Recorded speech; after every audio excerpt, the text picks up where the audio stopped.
예, 오늘 사도행전 24장 24절에서 27절 말씀이에요. 의와 절제와 심판을 전해라라는 주제로 함께 살피겠습니다. 자, 얼마 안 되는데요. 우리 한 구절씩 교도가실게요. 자, 수일 후에 벨릭스가 그 아내 유대 여자 드루실라와 함께 와서 바울을 불러 그리스도 예수 믿는 도를 듣거늘.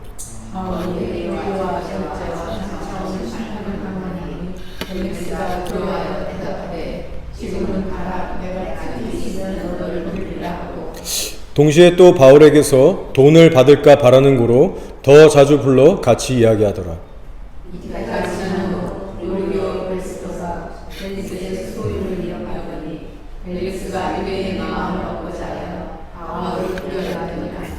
아멘. 이번 주 수요일 날 제가 시내 전도를 나가게 됐습니다. 근데 이번 주에는 특별히 귀한 분하고 함께 동행을 하게 됐는데 제가 예전에 그 비전 온누리교회 가서 청년부 집회 때 말씀을 전했는데 바로 서목사님과 함께 전도를 나가게 됐어요. 꽤 오랜만에, 정말 오랜만에 연락이 왔어요. 수요일 오전에 연락이 왔어요. 문자로 왔습니다. 대뜸 물으시는 것이 혹시 오늘 시내 노숙자 전도 나갑니까?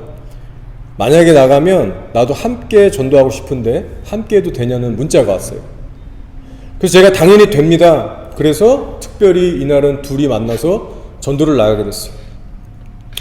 참 재밌는 것은 수요일 날은 사실 제가 전도 나갈 수 있는 환경이 안 됐습니다.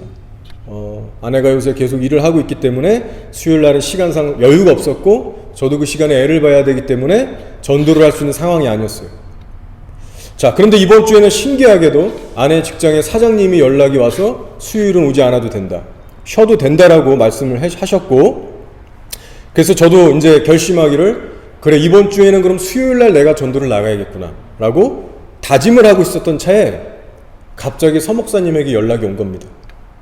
자, 근데 연락을 하신 이유가 그 어떤 다른 목적이 아니라 전도하자고 연락을 하신 거예요. 평소에 저한테 연락을 하시지 않으셨습니다. 자, 사실 이 배경을 보면 제가 서목사님네 가서 그 홀림팩트 집회 때 말씀을 전한 후에 사적으로 얼굴 보고 만난 적이 한 번도 없어요. 자, 1년 5개월 만에 다시 만난 것이 바로 이번 주 수요일이었습니다. 자, 근데 그 목적이 전도였다는 거예요. 그래서 여러분 한번 생각해 보세요. 제 아내가 수요일날 갑자기 일을 쉬게 되었고, 그래서 이번 주만큼은 저도 수요일날 오후에 전도를 나가야겠다고 기도로 계획하고 있었고, 근데 서목사님께서도 하필 수요일 오전에 미리 연락을 주셔서 오늘 혹시 오후에 전도 나가면 함께 하자고 했는데, 이것은 결코 우연이 아니라 성령의 계획과 인도하심이 있다는 것입니다. 나중에 알고 보니까 서목사님께서는 제가 매주 수요일 날마다 CT 나가는 줄 알고 계셨더라고요. 어떻게 커뮤니케이션이 좀 잘못돼서 저는 늘 플렉서블하게 나갔었는데 그분은 그렇게 어쨌든 알고 계셨고 타이밍이 기가 막히게 맞은 겁니다. 차를 타면서 이런저런 얘기를 했어요. 뭐 만나서 이런저런 뭐 잡다한 얘기 하지 않았습니다. 바로 차에 타서 나누는 것이, 목사님이 코로나로 인해서 이렇게 교회 안에만 갇혀있게 되는 이 시즌에 자기도 예전부터 사실 전도하고 싶었다.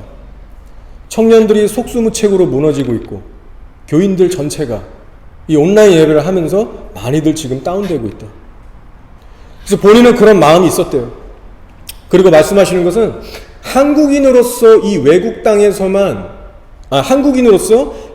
땅에 우리가 있는데 한인들만 대상으로 전도해서는 너무나도 제한적이고 좁고 안타까움이 있다고 말씀하셨어요. 그래서 현지인들에 대해서 이런저런 고민과 그런 마음을 나누시는데 참 공감해 갔습니다. 둘이 함께 시내 나갔어요. 근데 처음에는 늘 저 혼자서 자유롭게 하다가 둘이서 호흡을 맞추려고 하니까 처음에 약간 어색했습니다. 자, 근데 곧 적응이 됐어요. 목사님이랑 저랑 신학 동기인데 이분도 꽤 여기 오래 사셔서 영어를 웬만큼 잘 하십니다. 담대하게 먼저 가셔서 기도도 해주시고 복음도 전하시고 저랑 아주 죽이 잘 맞았어요. 그래서 한두 사람 해보고 나니까 서로 착착 호흡이 맞아가지고 너무나도 거리낌 없이 늘 함께 했던 동역자처럼 정말 든든하고 좋았습니다. 자, 하나님께 너무나도 감사한 것이 있었다면 이날에 저도 처음 보는 노숙자 2명을 만난 거예요. 늘 알고 있는 노숙자만 만나서 세워준 것이 아니라 생전 처음 보는 노숙자들이 있었습니다. 둘 다 마을이었어요. 그래서 서목사님과 함께 가서 복음을 좀 길게 구체적으로 아주 잘 전하고 기도까지 둘이 해주고 너무나 그런 감사한 시간을 가졌어요. 그래서 생각해 보니까 이 일 또한 우연이 아니고 서목사님과 함께 영혼을 예수께로 인도하는 이 복음 전함이 얼마나 감사하고 축복된 일인지를 다시 한번 경험하게 하신 거예요. 자, 그리고 재밌는 일이 하나 더 있었습니다. 복음을 목사님하고 열심히 전하고 있는 도중에 어떤 한국인 부부가 옆에서 지나가다가 서목사님 쪽으로 오는 거예요. 그래서 서목사님이 인사하더니 이렇게 옆으로 가서 대화를 하시더라고요. 근데 저는 이제 복음을 전하라고 정신이 없어서 더 이상 신경을 쓸 수 없었고 복음을 전했어요. 그리고 나중에 물어보니까 이분들이 누구시냐면 꽤 오랜 시간 동안 우리 서목사님과 특히 서목사님 사모님께서 정말 이분들 만나서 교제하고 싶은데 연락처도 모르고 연락 닿을 방법도 없고 그래서 속으로 애만 태우고 생각했던 분들이래요. 네. 최근까지도 이분들을 생각하면서 만나야 되는데 어떻게 방법이 없어서 막 발만 이제 구르고 있었던 그런 분인데 우리가 전도하는 그 현장에서 이분들이 직접 서목사님을 발견하고 찾아오게 된 거예요. 그래서 이제 약속을 잡고 연락처를 주고받고 만날 예정이라고 합니다. 아주 믿음이 좋은 그런 분들 같아요. 여러분, 제가 지금 어떻게 보면 평범한 수요일의 오후 일상을 나눴는데 여기에는 성령님의 분명하고 세밀한 인도하심들이 있었다는 것입니다. 이날 하나님께서는 우리가 만나야 될 영혼들을 만나게 하셨어요. 첫째로는 예수 그리스도를 모르는 세상 사람들부터 시작해서 우리가 만나서 교제해야 될 예수 그리스도 믿는 자들도 만나게 하셨습니다. 그래서 이날 하루 제가 특별히 깨닫게 된 것은 영혼을 품고 전도하는 발걸음을 하나님께서 얼마나 기뻐하시고 축복하시는가, 함께 하시는가를 맛보게 하셨어요. 여러분, 오늘 예배 후에 시내로 전도하러 나가실 텐데 동일한 하나님의 놀라운 은혜와 인도하심을 경험하는 우리 모두가 되기를 축복합니다. 자, 오늘 우리가 함께 읽은 사도행전 말씀에는요 정말 중요한 내용이 담겨져 있습니다. 바로 복음의 본질이자 엑기스라고 할 수 있는 핵심적인 내용들이 담겨져 있어요. 그래서 여러분이 오늘 뿐만이 아니라 앞으로 어떠한 대상에게 복음을 전하시든 간에 오늘의 말씀을 잘 참고하시고 공부하셔서 전하시면 됩니다. 자, 중요한 핵심 구절이 25절인데 한번 읽겠습니다. 바울이 의와 절제와 장차오는 심판을 강론하니 벨릭스가 두려워하여 대답하되 지금은 가라. 내가 틈이 있으면 너를 부르리라 하고 라는 말씀이에요. 사도 바울이 이때 당시 11대 유대 총독이었던 벨릭스에게 그리스도의 도에 대해서 강론을 했다고 하는데 이것이 바로 복음을 의미하는 거예요. 자, 근데 복음을 전하는데 구체적으로 세 가지의 핵심 주제로 풀어내고 있습니다. 그 세 가지가 뭐예요? 바로 의와 절제와 심판 세 가지입니다. 의와 절제와 장차오는 심판. 여러분, 이 세 가지의 요소가 합쳐진 것이 온전한 복음이에요. 바울은 누굴 만나도 이 복음만 전했습니다. 여러분, 이것을 기억하세요. 우리가 오늘날 복음을 전할 때 이 세 가지 요소가 합쳐진 복음을 전해야만 합니다. 만약에 그렇지 않고 이 세 가지 요소 중에 하나라도 결여되고 빠지면 그때부터 복음의 빛이 약화되기 시작해요. 변질로 가기 십상입니다. 예를 들어 예수 그리스도의 사랑과 용서하심은 전하는데 절제와 심판에 대해서 이야기하지 않으면 복음의 질이 떨어지게 됩니다. 듣는 사람들의 심령에 경건한 두려움을 일으킬 수가 없어요. 자, 그래서 사도 바울이 의와 절제와 심판에 대한 강론을 했을 때 벨릭스의 반응은 두려웠다고 성경이 기록합니다. 여러분, 이 증상이요 바로 진짜 복음을 듣게 되면 우리 안에 나타나는 증상이에요. 막연히 기쁘고 은혜롭다가 아니고 두려움이 일어납니다. 이것이 진정한 회개로 이어지는 두려움이든 아니든 하나님을 완악하게 거부하는 사람일지라도 하나님의 의와 절제와 심판에 대한 메시지를 듣게 되면 사람은 어느 정도 두려움을 갖게 돼요. 자, 여러분 성경을 보시면 세례 요한을 죽이라고 명했던 헤롯 왕의 반응이 나오는데 벨릭스와 동일했습니다. 자, 제가 읽어드릴게요. 헤롯이 요한을 의롭고 거룩한 사람으로 알고 두려워하여 보호하며 또 그의 말을 들을 때 크게 번민을 하면서도 달갑게 들음이러라 라는 말씀이에요. 여러분, 세례 요한이라는 사람이 늘 어떤 메시지를 전했는지 아세요? 회개하라, 천국이 가까웠도다. 회개에 합당한 열매를 맺지 않으면 심판의 도끼에 찍혀서 불사름을 당할 것이다. 장차로 하나님의 임박한 진노를 누구 보고 너희 보고 피하라고 했느냐? 회개부터 해라. 여러분, 바로 죄와 의와 장차올 심판에 대해서 선포했습니다. 이것이 세례 요한의 두드러진 특징의 사역이에요. 다른 메시지 전하지 않았고요. 특별히 세례 요한은 성령의 표적과 기사도 일어나지 않았습니다. 그 어느 곳에도 병자를 고쳤다거나 귀신을 축사했다거나 이런 기적 한 군데도 일어나지 않았어요. 세례 요한이 선포했던 메시지는요, 오직 죄와 의와 심판에 관한 메시지만 전했는데 성경이 이르기를 예수 그리스도의 오실 길을 예비했던 사람을 특별히 세례 요한으로 주목하고 있어요. 이 사람에 대한 예언만큼은 특별히 이사야서에도 이미 그 수백 년 전에 예언을 해버렸습니다. 이게 그렇게 중요하다는 거예요. 복음에 있어서. 어떠한 성령의 기적과 표적도 없었고 다른 복잡하고 세련된 메시지 전하지 않았지만 그 말씀의 능력이 있었어요. 그 증거로 헤롯이라는 왕이 세례 요한을 만날 때마다 그 심령에 두려움이 임했대요. 그 말씀을 들으면 크게 번민과 갈등이 일어나면서도 달갑게 들었던 거예요. 이것이 왜 이렇게 가능했느냐? 바로 성령 하나님이 함께 하셨기 때문에. 복음의 능력인 거예요. 구체적으로 더 얘기하면 복음의 핵심 요소들, 이 세 가지가 다 들어가 있었기 때문입니다. 여러분, 참고로 요한복음 16장을 묵상하시면 성령이 오시며 하는 사역에 대해서 이렇게 얘기해요. 그가 성령이 오시면 죄에 대하여, 의에 대하여, 심판에 대하여 세상을 책망하시리라고 했어요. 여러분, 책망이에요, 결론이. 자, 여기선 절제라는 단어 대신 죄가 들어갔는데 의미에는 큰 차이가 없습니다. 바로 너희가 하나님의 의에 부딪혀서 죄를 깨닫게 되면 그 죄를 버리고 의로운 절제된 삶을 살아가려는 그 뜻이에요. 제가 그동안 거리전도, 거리 설교를 해오면서도 성령님께서는 저에게도 동일한 이 복음을 전하게 하셨습니다. 의와 절제와 심판에 관한 그리스도의 도를 전하게 하셨어요. 자, 근데 저에게는요, 종종 고민과 갈등이 있었습니다. 그것이 뭐냐면,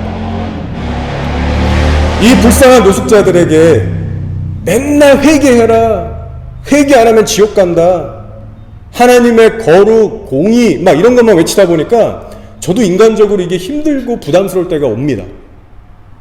그리고 이것도 하루 이틀이지. 지금 한지 수년이 지났잖아요. 왜냐면 이런 말씀을 전하면요, 현장에서 오는 그런 영적인 압력들이 있어요. 저의 메시지를 좋아하는 사람도 있지만 때로는 그 좋아했던 사람조차도 매주 반응들이 다릅니다. 때로는 이런 회개의 메시지를 외쳐버리면 어떤 사람들은 듣기 싫어하는 역력한 표정이 드러나고 가버리는 사람도 있고, 어떤 사람은 좀 두려워하고 쫄쫄하는 사람들도 보이고, 어떤 사람들은 되게 실탄한 노골적인 표현을 하는 사람들도 있어요. 그래서 저도 사람으로서 눈치가 보일 때가 있고 사람이 신경 쓸 때가 있습니다. 그래서 제가 자주 하나님께 기도를 물어봐요. 주님, 나 잘하고 있습니까? 혹시 내가 사랑이 부족하다거나 그래서 편협적으로 하나님의 공의만 전하고 있지는 않습니까? 주님, 내가 혹시 너무한 건가요? 이렇게 정말 하나님 앞에 남몰래 기도를 하면 이따금씩 하나님께서 주시는 평강의 임재와 만지심들이 있어요. 자, 그리고 여러 가지 환경을 통해서 컨펌들을 계속 주시는데 그 중 하나가 뭐였냐면 저희 아버지가 꾸신 꿈입니다. 제가 참 위로가 된 꿈이었기 때문에 나눠요. 그리고 저희 가족들 앞에서 이미 한번 쉐어하신 거기 때문에 제가 사전에 여쭤보지 않고 나눕니다. 자, 제가 기도일지를 보니까요, 제 기도일지 2019년도 2월 24일에 꾸신 꿈이에요. 그리고 그날 노숙자 예배를 다녀온 후에 아침 식사 자리에서 이 꿈에 대한 내용을 나누셨습니다. 자, 그때 상황이 어땠냐면 저희 아버지도 그때 당시 기도하셨어요. 뭘 기도하셨냐? 하나님, 우리 노숙자 섬김을 어떻게 보고 계십니까? 우리 정말 잘하고 있습니까? 하나님은 어떻게 보고 계십니까? 이것을 물어보신 거예요. 기도를 하셨다는 거예요. 그리고 저 또한 그 시기에 동일한 질문을 했었고요. 주님, 나 잘하고 있습니까? 특별히 제가 전하는 메시지 괜찮습니까? 그러던 어느 날 아버지가 꿈을 꾸신 거예요. 꿈을 꾸셨는데 높은 타워가 나왔는데 그 높은 충수에서 서서 아래 땅을 바라보고 있는 장면이었어요. 그래서 그 높은 위에서 아래를 바라보는데 노숙자들이 땅에 있더래요. 자, 그런데 그 노숙자들의 숫자가 세워지는데 더도 아니고 딱 26명이라는 겁니다. 딱 26명이에요. 그게 꿈 내용이었어요. 해석은 이렇습니다. 높은 타워에서 아래를 바라본 장면은 바로 하늘 위에 계신 하나님 아버지께서 노숙자 사역을 어떻게 바라보고 계시는가, 그것을 보여주는 것이고요. 그 관점이고요. 그래서 그것을 풀어주시는데 꿈에 관한 전문 자료를 살펴보니까 숫자 26은 그리스도의 복음을 의미합니다. 즉 꿈의 노숙자들이 그것도 26명이 나와서 자리에 앉고 흩어져서 기다리고 있는 그 장면은 우리의 노숙자 예배 때 그리스도의 복음이 전파되고 있다는 의미가 되는 거예요. 제가 이 꿈에 대한 이야기 해석 아침에 딱 듣는 순간 저는 간절하게 기도해왔기 때문에 이것이 하나님이 아버지를 통해 주시는 컨펌이구나, 이 감동이 즉각적으로 왔고 실제로 제가 자료를 찾아보고 기도하는 가운데 그런 위로와 평강이 임했습니다. 주님, 나 잘하고 있습니까? 저는 매주 사람들에게 전도하고 설교를 해야 하는 사람으로서 이것이 아마 여러분이 공감할 수 없는 정도의 부담의 크기로 저한테 아마 왔는 것 같아요. 주님이 주시는 꿈이구나. 이번에는 아버지의 꿈을 통해서 나에게 한 번 더 확신을 주시는구나. 큰 위로와 격려가 됐습니다. 그래서 제가 이 꿈 내용을 들은 날 기도일지에 이렇게 적어놨더라고요. 하나님께서 함께 하시고 계시다는 확신과 평강이 이 꿈 이야기를 들은 전날부터 왔다. 전날 밤에 주님의 임재 가운데 향기도 있었다. 좋은 냄새가 났던 경험을 제가 이제 적어놓은 거예요. 그러나 사람을 의식하게 하는 마귀의 공격이 있어서 귀에 대고 파쇄 기도를 하는데 토기침이 나면서 개운해졌다. 영적인 공격이었다. 오늘도 나는 노숙자들에게 좁은 문 좁은 길의 메시지를 선포하고 왔는데 이런 꿈 이야기를 듣게 하셨다. 격려하시는 주님께 감사하며 전진하자라고 제가 적어놨습니다. 이게 1년도 더 된 일지예요.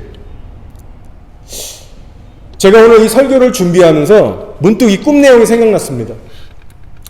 아마 성령께서 여러분과 함께 나누라는 그런 마음이 아닌가 싶어서 함께 나누게 됐어요. 여러분, 저는요, 하나님의 사랑을 사람들에게 전하되 그 사랑을 어떤 식으로 전해왔냐면요, 바로 이겁니다. 너희는 죄를 회개하고 자신을 부인하면서 거룩한 성령을 따라 살라고 외쳤어요. 이 메시지를 간절하게 탄식으로 정말 외쳤습니다. 왜냐하면 이것이 바로 영혼들을 향한 예수 그리스도의 사랑의 호소이기 때문에 그래요. 그냥 단순히 너 예수 믿어라, 예수가 너 사랑한다, 믿고 받아들이면 천국 간다, 이것이 아닌 거예요. 여러분, 우리가 진정 깨달아야 될 진리가 무엇인지 아세요? 바로 하나님의 사랑은 막연하고 감정적인 에로스가 아니라는 사실입니다. 하나님의 사랑은 의로운 법에 기초하고 있다는 거예요.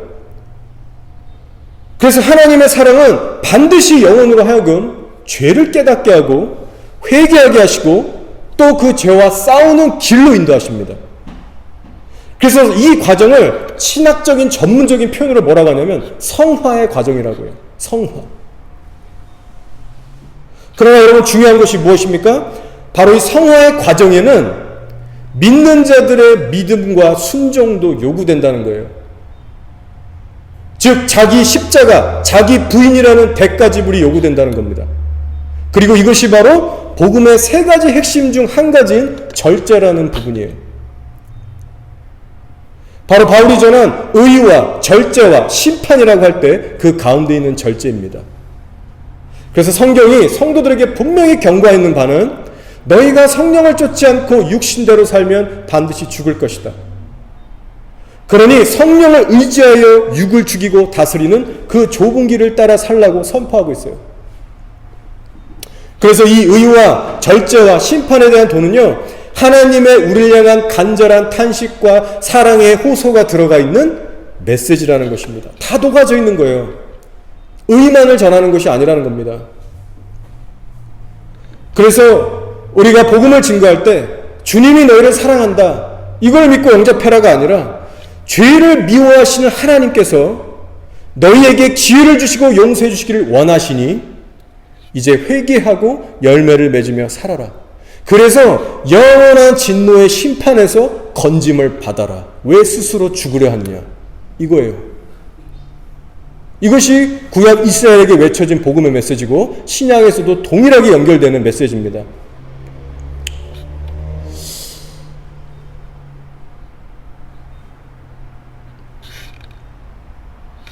저희 교회도 이 부분을 점검할 필요가 있어요.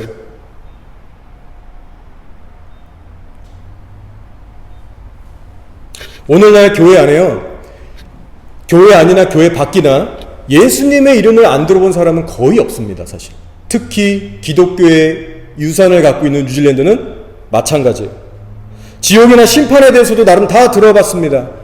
그러나 뉴질랜드를 비롯해서 오늘 이 땅의 교회들 가운데 어쩌면 가장 부족한 부분이 뭐냐면 절제에 관한 부분이에요.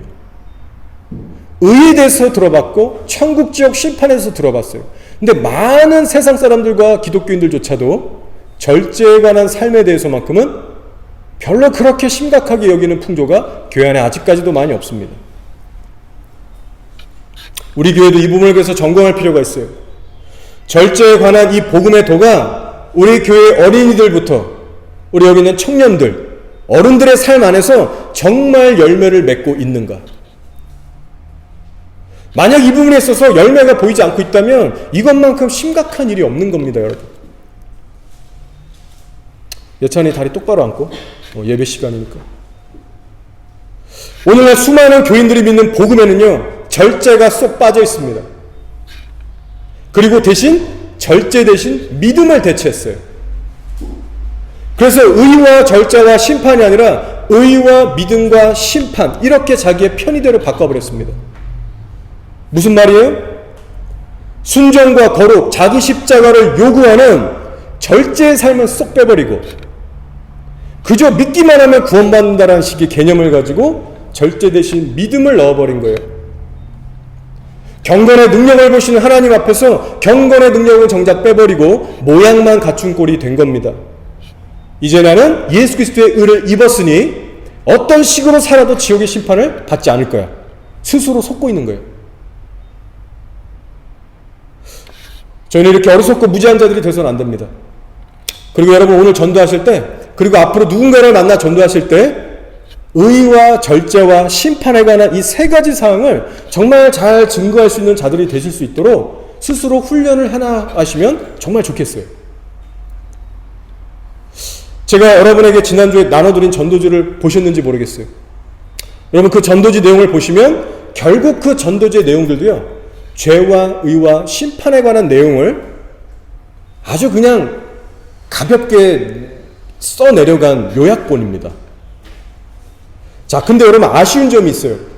그것이 뭐냐면 절제에 관한 내용이 약하다는 겁니다. 여러분이 그 전도지를 처음부터 끝까지 한번 쭉 살펴보셨으면, 그리고 오늘 제가 지금 설명하는 이 설교 내용을 이해하시면 그게 어떤 말인지 이해가 가실 거예요. 전도지에 나와 있는 내용은 이겁니다. 인간은 죄인이고 하나님은 거룩하시고 그 둘 사이에 예수님이 유일한 길이시다. 이런 이야기는 잔뜩 하고 있지만 정작 예수 그리스도를 믿은 후에 성도가 어떻게 살아가야 되는지에 대해서, 자기를 부인하며 십자가를 지고 좁은 길을 걸어가야 하는데 그 치열한 성도의 삶에 대해서는 너무나도 얘기하는 부분이 없어요. 심지어 지옥에 관한 이야기도 심각하게 다루지 않습니다. 제가 여러분에게 나눠준 전도지가 두 종류예요. 하나는 존 파이퍼 목사님 거고 다른 하나는 또 그냥 다른 겁니다. 자, 존 파이퍼 목사님 거에만 지옥이라는 단어가 딱 한 번 나와요. 그 다른 전도지에는 지옥이라는 단어가 아예 나오지 않습니다. 그렇다고 이상한 내용이 있는 것은 아니지만 여러분 그것만으로는 부족하다는 거예요. 그래서 저는 여러분이 이것만 주고 획 가시는 게 아니고 여러분의 입술을 벌려서 천국 지옥 다 얘기해 주세요. 절제의 삶에 대해서 얘기해 주세요. 오늘은 부족해서 그것이 다 안 될 수 있어요. 그러나 앞으로 한국말로 하시든 영어로 하시든 누구를 만나시든 간에 그 세 가지를 다 얘기하실 수 있도록 여러분 두렵고 떨림으로 그 말씀을 예비해 놓으세요. 이것은 저의 바람이 아니고 성경에 나와 있는 하나님의 지시입니다. 다시 한번 절제의 의미에 대해서 정리해 드릴게요.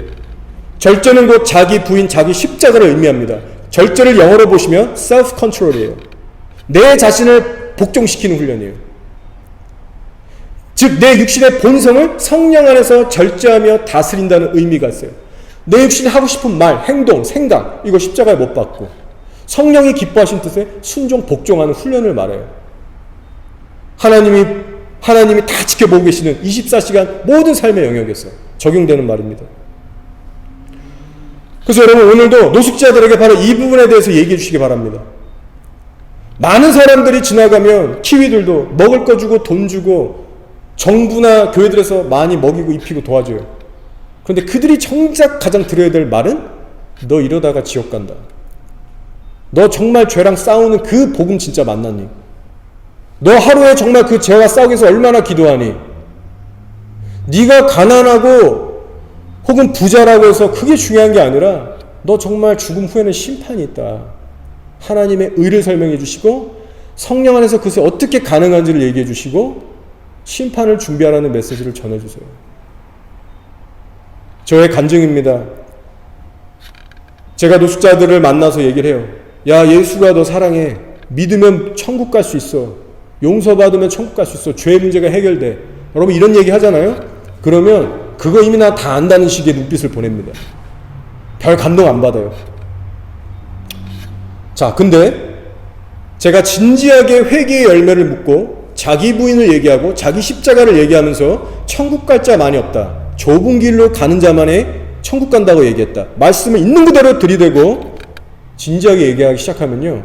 사람들의 눈빛이 변하고 경청하는 태도가 변하는 것을 저는 많이 경험했습니다.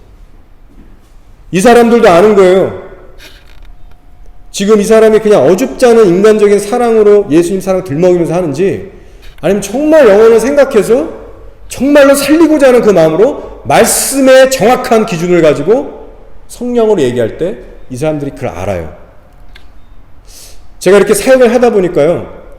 성령에 충만해서 말씀을 전하는 게 어렵지 그냥 앉아서 듣는 사람들은요. 저 사람이 성령 충만해서 저 얘기를 하는지 안 하는지 쉽게 알 수 있더라고요. 이것이 그 놀라운 차이예요. 기도를 안 하고 하나님에 대한 지식과 경험이 없어도 심지어는 세상 사람들조차도 하나님의 성령 충만한 말씀을 들으면 뭔가 다르구나를 느껴요. 자, 디모데 후서 4장 3절 4절에 이런 말씀이 있습니다. 때가 이르리니 사람이 바른 교훈을 받지 아니하며 귀가 가려워서 자기의 사욕을 따를 스승을 많이 두고 또 그 귀를 진리에서 돌이켜 허탄한 이야기를 따르리라고 했어요. 자, 오늘 우리가 살아가는 이 시대를 향한 말씀이에요. 오늘 수많은 사람들이 바른 교훈을 받지 아니하며 귀가 가려워서 자기의 사욕을 따를 스승을 많이 둔대요. 이게 무슨 말이에요? 절제와 심판이 빠진 변질된 복음을 사랑한다는 겁니다. 자기의 탐욕을 추구하는 거예요. 자기가 원하는 야망과 꿈을 쫓아도 괜찮다라고 하는 교회 다니고 싶은 거예요. 너 그거 버려야 된다. 그거 잘라버려야 된다. 타협하면 안 된다라고 가르치는 절제의 도를 가르치면 싫어한다는 거예요. 여러분은 어떤 교회를 기뻐하십니까? 저 여러분이 밖에 나가서 이 시대에 정말 강력하게 외쳐야 될 부분이 어딘지, 그 구체적인 부분이 어딘지를 우리에게 조명해주고 있는 말씀이에요. 사람이 바른 교훈을 받지 아니할 것이고 귀가 가려워서 자기의 탐심, 사욕을 따를 스승을 많이 둘 테니 너희는 의와 절제와 다가올 심판을 전해라. 자, 오늘 전도 나가시는 첫날인데 몇 가지 중요한 사항을 나누고 마치겠습니다. 자, 오늘 둘씩 팀으로 짜서 나갈 거예요. 자, 주의사항은 전도에 불필요한 대화는 가급적 삼가주셨으면 좋겠습니다. 여기서 짧게 기도하고 차에 타셔서 시내로 나가는 차 속에서도 불필요한 대화를 삼가주시고 각자 심령에서 하나님께 기도하세요. 주님, 내가 오늘 만나야 될 영혼들을 내가 발견하게 하시고 혹시라도 성령님이 주시고자 하는 그 감동이 있다면 내가 그거 놓치지 않기 원합니다.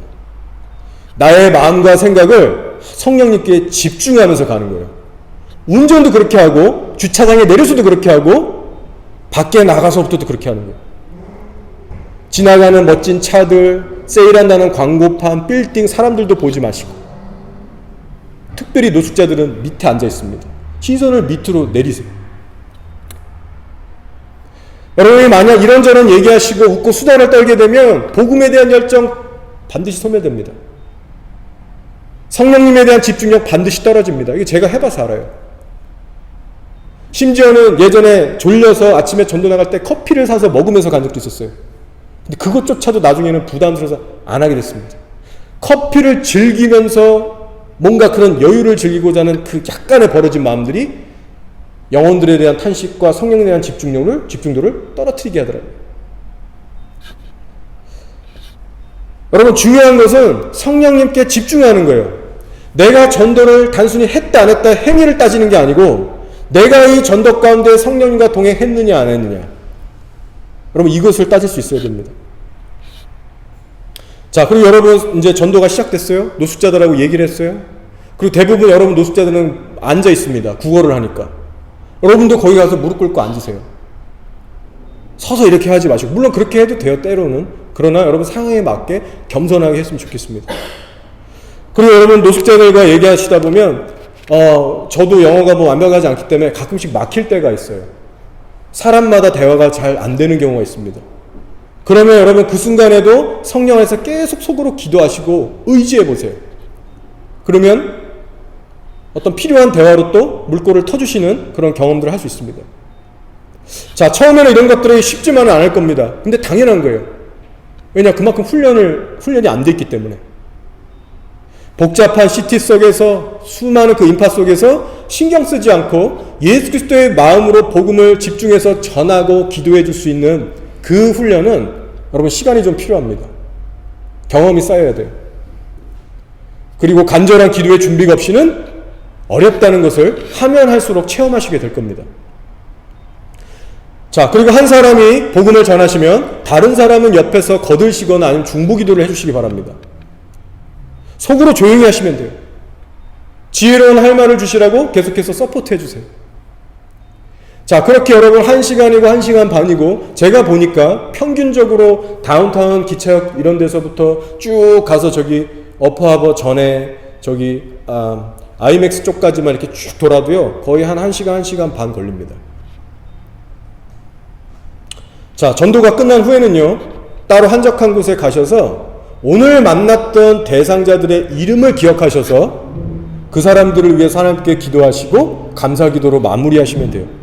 그리고 집으로 안전하게 돌아가시면 됩니다. 좀 더 자세한 내용은 이따 말씀드리고요. 이제 말씀을 마칠게요. 오늘날 현대교회들이 직면한 심각한 문제에 대해서 우리가 이론이 아니라 뭐 유튜브를 듣고 이런 게 아니라 정말 우리의 심령 속에서 깨달았으면 좋겠어요. 자, 현대교회들이 직면한 심각한 문제는 성경책이 없어서도 아니고 교회 건물이 없어서도 아니고 바로 절제의 삶이 없는 겁니다. 자기 부인, 자기 십자가를 쏙 뺀 경건의 모양만으로 안주해버리는 교회의 이 현실이 문제인 거예요. 사랑하는 교회 여러분, 우리가 의와 절제와 심판의 도를 전하기에 가기에 앞서서 다시 한번 우리들의 영적 현주소를 돌아보며 점검하기 원합니다. 한번 스스로에게 질문해 보세요. 내가 현재 이해하고 전하고자 하는 복음의 내용이 바울이 전하고 있는 그 복음과 동일합니까? 과연 나는 하나님의 거룩하고 의로운 말씀에 따라서 성령 안에서 절제된 의로운 삶을 살아가며 장차 다가올 심판을 준비하고 있는 삶을 살고 있는지, 내가 정말 이 복음을 제대로 이해하고 전하려고 하는지, 이것을 다시 한번 우리 가슴에 새겼으면 좋겠어요. 베드로후서 2장 5절입니다. 옛 세상을 용서하지 아니하시고 오직 의를 전파하는 노아와 그 7 식구를 보존하시고 경건하지 아니한 자들의 세상에 홍수를 내리셨으며 라고 선포하고 있어요. 여러분, 당대의 유일한 의인이었던 노아의 가족이 뭐를 했다고 성경이 얘기해요? 의를 전파했다고 기록합니다. 다른 것 하지 않았어요. 그는 하나님의 의를 전파했다. 하나님의 의를 전하면서 스스로 죄성을 다스리는 절제의 삶을 살아냈고요. 다가올 심판에 대비해서 구원의 방주를 온 가족이 지었습니다. 여러분, 이것이 복음이에요. 의와 절제와 심판을 외치는 겁니다. 하나님은 이 노아의 진정한 믿음을 보시고 그와 그의 가족을 구원하셨어요. 사랑하는 여러분, 오늘 이 시간에 하나님이 인정하시는 참된 믿음은 무엇이고 정말로 진정한 복음은 무엇인가를 다시 한번 여러분 말씀 속에 이 말씀을 기초로 해서 새기시고 이제 거리에 나가셔서 정말 세상과 타협하지 않은 그 당당한 복음을 담대하고 지혜롭게 전하시는 저희 모두가 되기를 예수 그리스도의 이름으로 축복합니다. 아멘.